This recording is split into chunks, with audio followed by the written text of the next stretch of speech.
here next week. Okay. All right, if you want to have a seat, you're ready to hold a sloth. Steal a sloth. Is it okay if I? Oh yeah, you can sit right there beside him if you want. If you just support him underneath of his bum, he'll be good to go. And yes, please do take all the pictures, all the videos you would like. What'd you do today? Shows like a sloth. It's my spirit animal. Is it? Your spirit animal likes to be petted a whole lot slower than that. Slow like a sloth. There you go. So, Soft. I didn't think it would be. yeah, they look like they would be wiry, don't they? Yes. They do, their hair doesn't shed the way that other animals' hair sheds. So, regrowing hair is a form of energy expenditure. At the end of the day, the reason why sloths are so slow is their energy budget is so very, very low because of their diet. They are eating about 10% of their body mass every single day, but it is almost all leaves. Leaves are very low in caloric content, very low in nutritional value, so they have an extremely limited energy budget. Did I do something wrong? You're chewing on me. Oh, he's looking for his snack. Oh. We can get him his snack out. Like the cat. Tipping his head back? Yeah. What's this one's name? What's It's it? Dash. Pretty good pal. You can feed him either out of the dish or out of your hand. Either way, it doesn't matter to me. So, Dash is a two-fingered sloth alive in the world today. There are two-fingered and three-fingered sloths. There are significant differences between them. They taxonomically are still called two-toed and three-toed, but the two-fingered, three-fingered makes a little more sense because they all have three toes on the back feet. Two-fingered have two on the front. Three-fingered have three on front. The three-fingered sloth is longer in the neck and it has a tail. A two-fingered is shorter on the neck and it has no tail. Do they live in different regions? No, they can live in the same tree. This is a skeleton image of a two-fingered versus a three-fingered. So two-fingered has a short neck, only 5 vertebrae in the cervical spine between skull and shoulders. And, oops, sorry, 1 second. Hey. Pretty quick. Yeah. Farm 2025. Come on. So the two-fingered, 5 vertebrae in the cervical spine, no tail. A lot of ribs, very solidly built, arms longer than body, legs longer than arms, massive huge teeth, like that. Yeah. Ginormous claws, like that. So if you were digging up a skeleton in one of these, you would not be seeing a slow piece for an animal that lives in the trees and hides all its life. This is a three-fingered sloth. They have 9 vertebrae in the cervical spine, and they have a tail. So they have fewer between hips and shoulders. Their arms are longer than their body, but their legs are much, much shorter than their arms. The two-fingered has more like a snout, like a dog would. The three-fingered has the flatter face with the mask on the face, like this. Okay. That's the one that's usually like in cartoons or stuff. Yeah. And almost all of the fingers, almost all of the sloths you see in the continental U.S. will be two-fingered, because the three-fingered eat almost exclusively Sarcopia leaves, which do not grow in the continental U.S. So it would be like keeping a koala. You have to operate a private jet to go back and forth and get leaves for your animal. And if you investigate through the USDA, they will tell you that you need to budget $600,000 a year to feed 1 to 4 koalas, which is basically the cost of operating a jet to go back and forth to the other side of the world and get fresh eucalyptus leaves. And Sarcopia leaves are not as far away, but they're not in the continental U.S. These guys are mostly like Central America, right? Yeah. Mm-hmm. Equatorial rainforests. Yeah, I know they're like in Belize and things like that. Look at me. I'm looking at you. Smile like you like it. So sloths are slow. They're famously slow, but they're slow in ways that may not have occurred to you that it's even possible for a sloth to be slow. They're slow not only in their movement, they're slow in their digestion, metabolism, metabolic processes. They're slow in every single way. And the beginning of that, as I said, is their diet. Their diet is almost exclusively leaves, and leaves are very low in nutritional value, very low in caloric content, so they are working on an extremely limited energy budget. What's Go he, ahead. I'm sorry, what's he eating? That is rice, dissolved dog food, and sweet potato right now. He eats other veggies, he eats a very little bit of fruit, and the main part of his diet is leafy greens. At night, he has free choice of as many leaves as he wants. Do you eat more at night? What's that? Do they usually eat more at night? Or is it just Yes fixed and schedule? no. They graze throughout the day and the night. Their normal life cycle, if you will, is at night they take a series of 3-hour naps, and in the day more like 2-hour naps. When they get up from their nap, they're always ready to eat. So they'll eat until they're full, and then they will relax, play, whatever a sloth does, for another hour or so, and then they'll take another nap. In the rainforest, they'll be hanging from a branch, and they hang like this, and then they'll grab one branch with their other hand and pull it down and like eat all the leaves off the end of that branch. And then they'll take another branch and eat off the leaves off that branch. And then maybe take a nap for an hour, and then go for another branch. And Oh, I didn't get a picture of his toe. their feet feel just like monkeys' paws. And I do have a monkey, I know what I'm talking about. Yeah, we saw the monkey up there. Yeah, we did. Very active monkey. Yeah, he just turned a year. Him and the monkey are about the same age. Really? How long do they live, sloths? If you're at an encounter in Costa Rica, Central America, about a month. If you are in the rainforest, about 20 years. And if you're here, somewhere around 50. Why so little? In the rainforest, they are wild animals that are being forced into captivity. And, you know, it's the difference between a house cat and a feral cat. If you have your house cat, it'll sit in your lap and purr while you pet it. Right. Go try to pet a feral cat and see how that works Yeah, out for that's you true. or the cat. That's right. And so what they do is they take them out of the rainforest, they dunk them in bleach, pull all their teeth out, and throw them straight into the encounter. And according to slothconservation.org or slothconservancy.net or the government of Costa Rica, those animals will last about a month. That's crazy. That's And neat. that is the biggest reason why I have a sloth encounter, is I went to one of those off of a cruise ship, and I thought it was great and wonderful and lovely, and I was And you read absolutely about it. horrified I bet. a year later when I found out that I had been an unwitting participant in that sort of Right. a thing. Is he I didn't- asleep? No, he is not asleep. He's closing his eyes because his vision is horrible, Oh. and he's focused in on his senses that are better: smell, hearing, and touch. So he is experiencing you with his more effective senses, but he's absolutely not asleep. He, what's that? So they'll take a nap, but yeah. He sits on my lap when I watch TV at night and just, it's just chill. Yeah, this guy still sleeps in the house. He just turned a year. They stay in the house until they're at least a full year old. That's a pretty big unit for a little guy. Will he get any bigger? He'll reach about 15 pounds. He currently weighs around 6. If you back up in my social medias about 3 or 4 months, he would still be entirely espresso brown all over himself. Yes, I remember. Yes. So that's his adult hairs just starting to grow through his baby coat.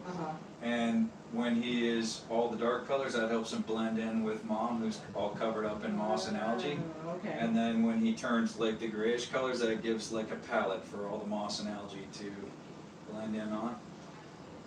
So the sloth is extremely low in energy. They cannot maintain their core body temperature. Their daytime core body temperature can be 19 degrees Fahrenheit more than their nighttime core body temperature is. So for a human, that would be going from 98.6 to 79.6. Obviously, that can't work. Right. The sloth, though, does that every day.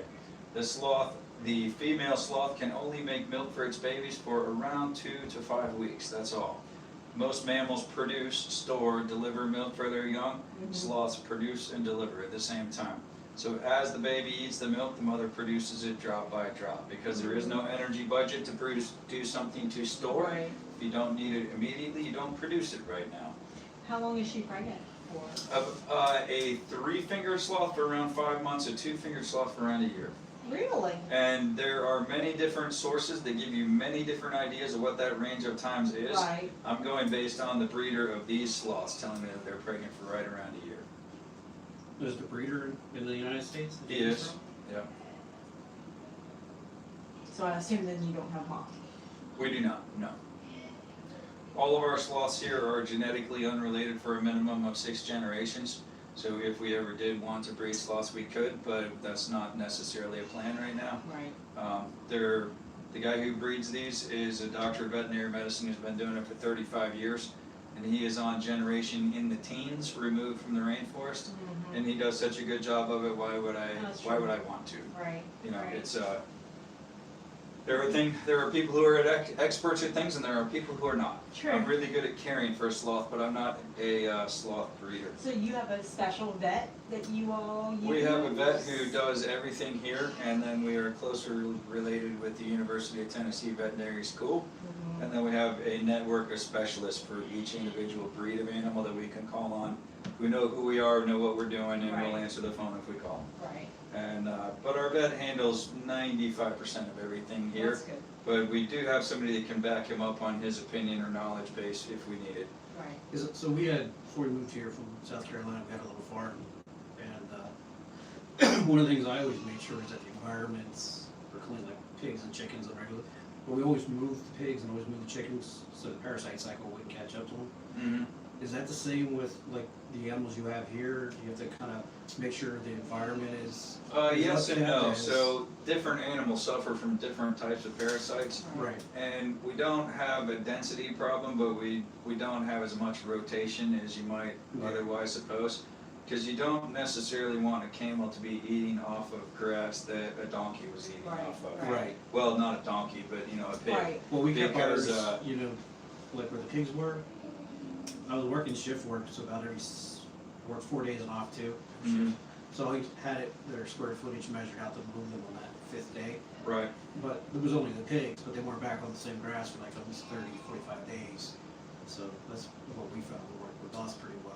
But then when we had the cows, we had such a large area for the cows, I didn't have to worry about that too much. So we go with a low density animal grazing so that we don't necessarily have to change the fields that much. And the thing that you really have to do if you are doing low density rather than rotation is keep the grass cut. Yeah. Because if the Yeah, grass that's- grows tall over here, they're pooping over here, and they're Right. eating over there. Yeah. Plus And the you grass need doesn't them to taste so be- good. Yeah. Right. Yeah, you need to be Right. grazing the whole thing. Right. So all of our grass here is kept 6 inches and Right, that's Well, what we you found know- out too. Around 6 inches is when it still stays sweet. well, 6 inches is the best because when it gets taller than about 8, the broadleaf plants can Yes. start to Right. spread out and block the sun off of the grass. Right. And that's when you end up with fields full of weeds, is if you let the Right. broadleaf plants get too tall.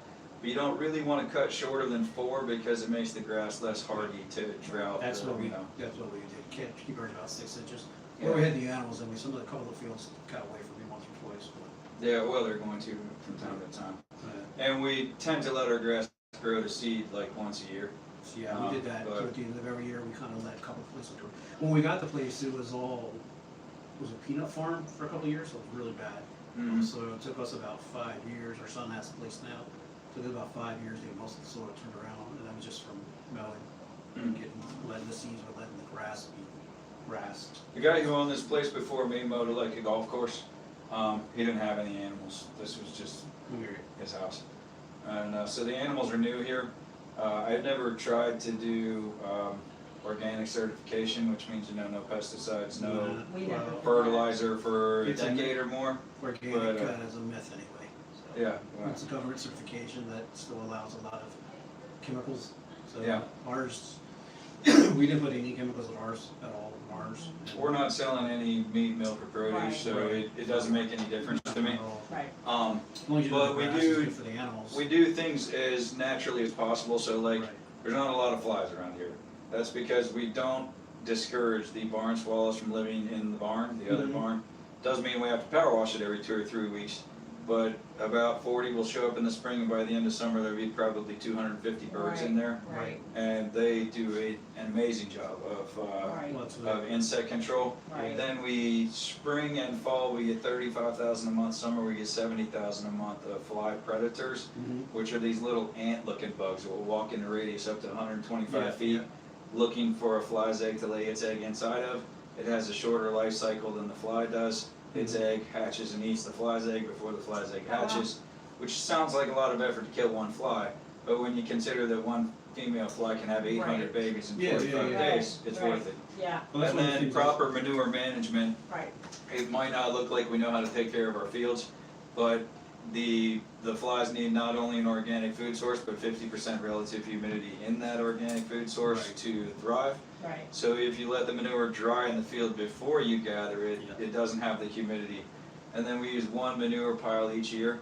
And so like if you're up there at the store, there's just kind of a little bit greener spot where my 2 years ago pile was.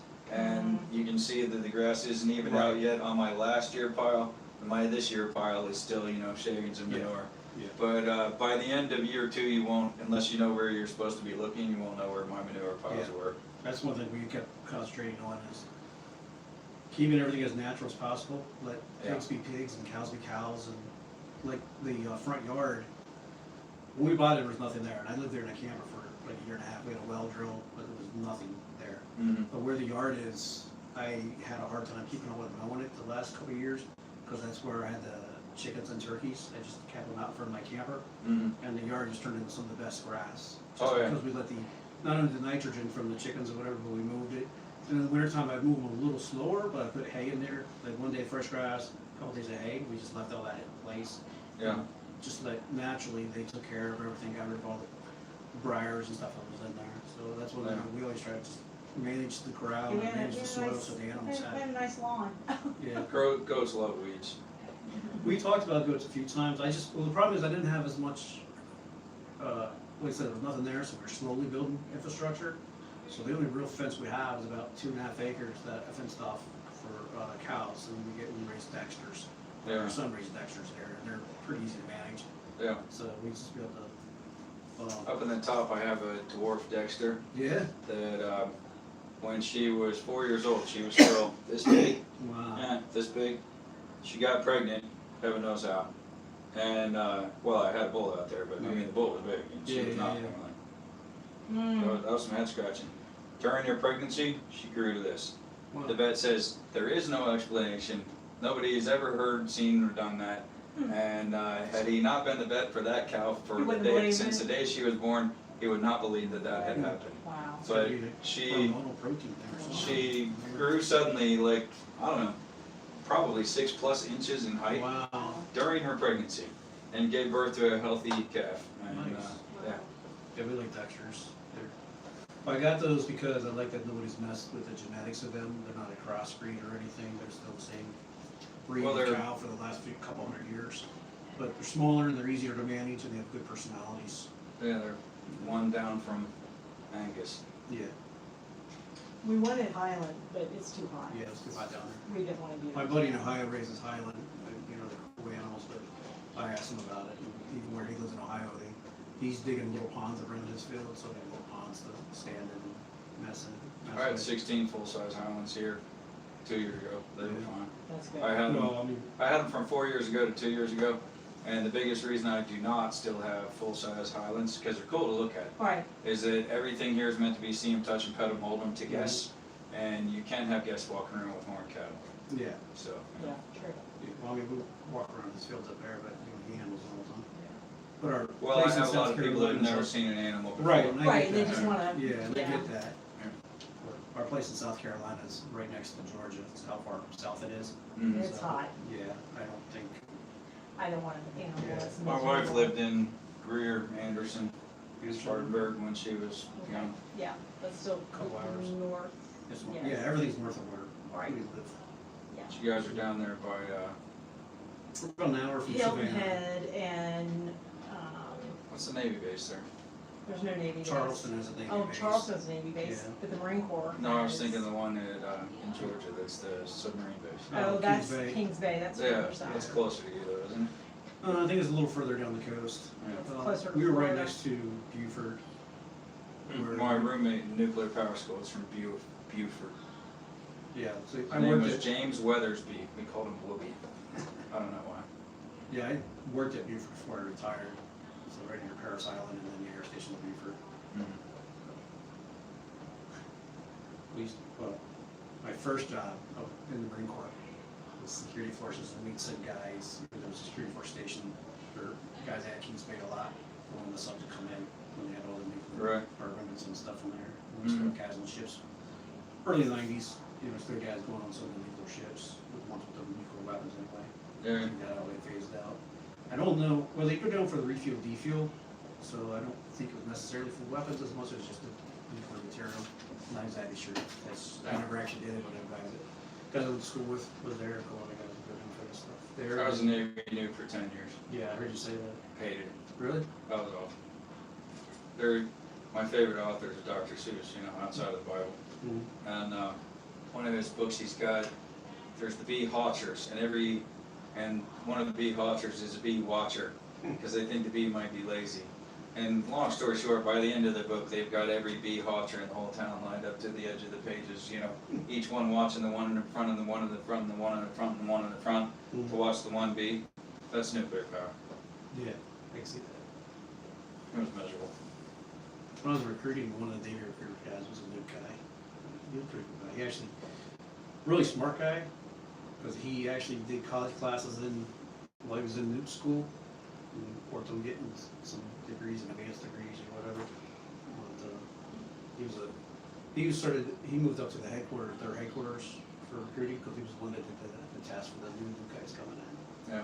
So he was a pretty smart guy. There's no number that they could tell me that would make me go back financially to nuclear power. But they told me that I could go back and fly jets for another 20 years, and then they cut off my right arm, I'd be gone right now immediately. Flying for the Navy was a real hoot. Was that what you did too?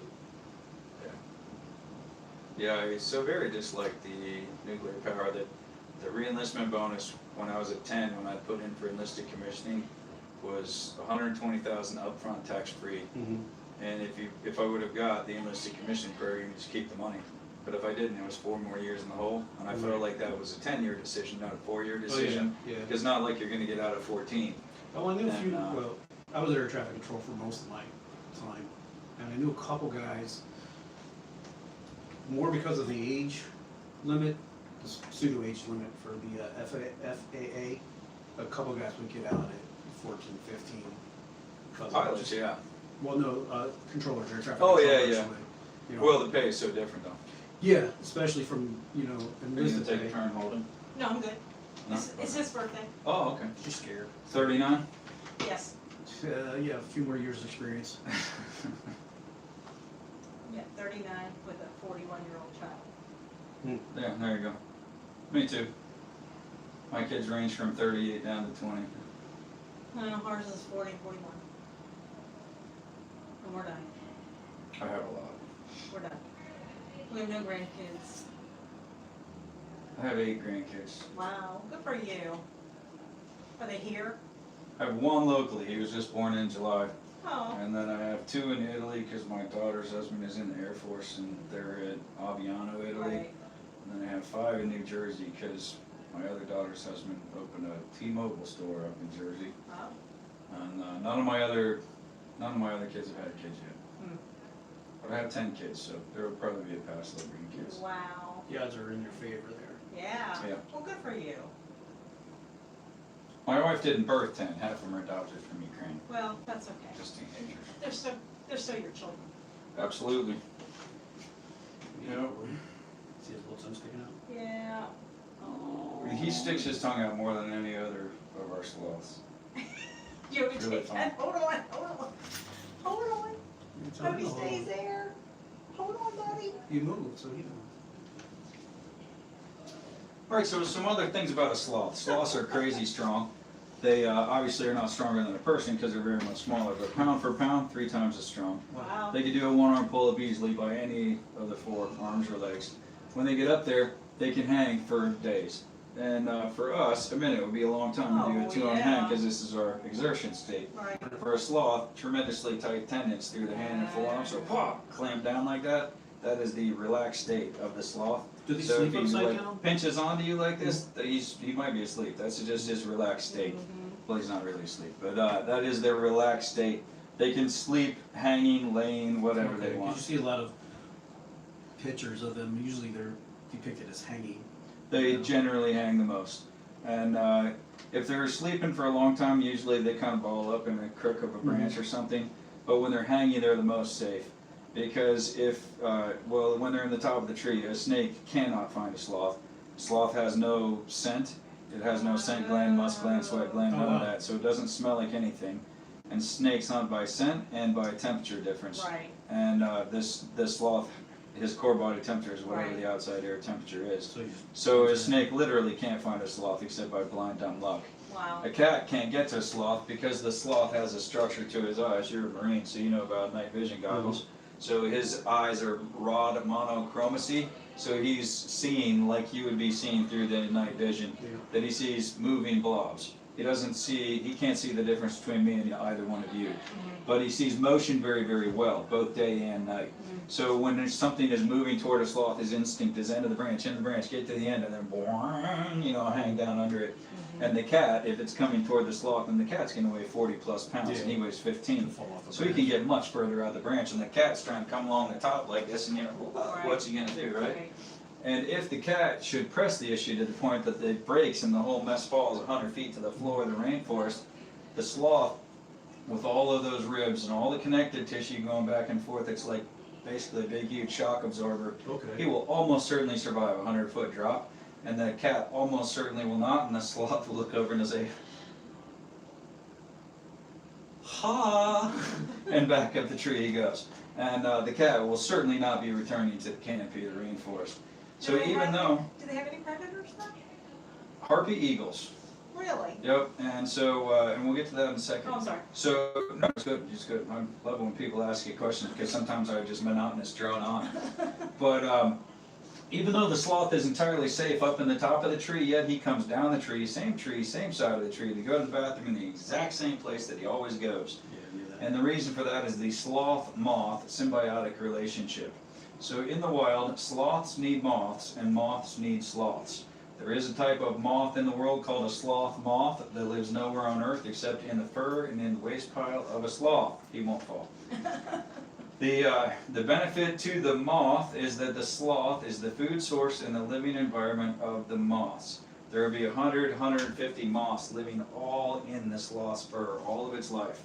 And when he comes down the tree to go to the bathroom, which he is going to eliminate 1/3 of his total body mass in 2 or 3 minutes when he comes to relieve himself, the moths will all fly down off of the sloth into the waste, lay their eggs as fast as they can back to the sloth, because he's going 100 feet back up and they want the ride. And this week's eggs are next week's larva or the following week's moth. So every time that he comes down the tree, there's a new step in this process, and there are always new moths to fly up onto the sloth. Does he get a hold of you? He does. Do they recognize different people's voices and stuff? They do. He knows what I sound like and he knows what I smell like. I I wonder never if that's use why any he different stretches towards cologne other than I always use. I use the cheap stuff and they like it just fine. And they know what I sound like. So when I open the door and I'm like, hey, Flash, he just comes scurrying right down the tree. Big old chompers in there, aren't they? Yeah, they A sloth's teeth grow throughout his life. are. I Okay. showed you the picture earlier of what an Yeah. adult looks like. They have no enamel on their teeth, so their teeth sharpen one against the other like Okay. this. Every time he opens and closes his mouth, his teeth are sharpening, and they grow forever. So no Dr. Scholl's toothbrush in the rainforest. So that's how he has long, strong, sharp teeth all the time. But anyway, the benefit to the sloth is that the moths, as they eat the moss and algae that are in his fur, they fertilize the same via their waste. More moss, more algae, more disguise from harpy eagles. Okay. Second, as the sloth grooms itself, it licks up a certain amount of the moths themselves. The bodies of the moths are the source of protein for the sloth. Third, and most importantly, as the sloth grooms itself, it licks up a certain amount of the waste of the moths. The waste of the moths is where the sloth gets the bacteria colony that causes it to digest its food. Oh, wow. Makes sense. Now, for us, we also have helpful gut bacteria that last throughout our life unless we take a lot of antibiotics. Then we need probiotics or Greek yogurt to fix our gut health back up. He doesn't know where GNC is. He's never heard of Publix. He's not getting any live culture probiotics. He's not getting any Greek yogurt. So for him, the source of his gut bacteria is the waste of the moths. And now here, he doesn't need the moths. What interrupts our gut health is a lot of antibiotics. What interrupts his gut health is cold temperature.